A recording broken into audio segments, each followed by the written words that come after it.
Ronan সুলিভানের জোড়া গোলে পাকিস্তানকে হারিয়ে সাফ অনূর্ধ্ব-20 চ্যাম্পিয়নশিপে শুভ সূচনা করেছে বাংলাদেশ। গ্রুপ পর্বের শেষ ম্যাচে বাংলাদেশের প্রতিপক্ষ বর্তমান চ্যাম্পিয়ন ভারত।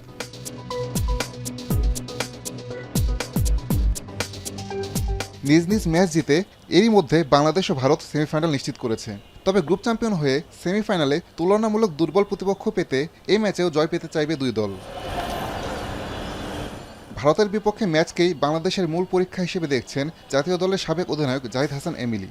ইন্ডিয়া হলো ফ্যাক্ট আমাদের জন্য সবসময়, এবং আপনি যদি এসবিটিক দলের যদি আপনি ডাটাগুলি দেখেন, মানে রেজাল্টগুলি দেখেন, সেখানে কিন্তু সবসময় আমরা ইন্ডিয়ার সাথে হারার ইয়েটাই বেশি আমাদের।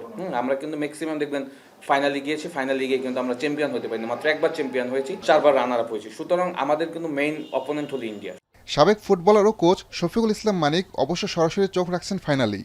সেক্ষেত্রে ভারতকে সম্ভাব্য প্রতিপক্ষ ভেবে সর্বোচ্চ প্রস্তুতি নেওয়ার বার্তা তার। ইন্ডিয়ার সাথে আশা করি যে ক্লিক করতে পারে সেমিফাইনালে যারা সামনে আসছে, আশা করি যে ফাইনাল খেলবে এবং ফাইনালে আবার এই গ্রুপ থেকে হয়তো দেখা যাবে যে ফাইনালে ইন্ডিয়া উঠেছে বা যে কেউ উঠতে পারে। তো সেখানে ফাইনালটাই আমাদের টার্গেট এবং ফাইনাল জিতে চ্যাম্পিয়ন হওয়াটাই টার্গেট। মালদ্বীপের মালে জাতীয় স্টেডিয়ামে শনিবার বাংলাদেশ সময় বিকেল 4:45টায় শুরু হবে দুই দলের লড়াই। আসাদুজ্জামান লিটন, এখন।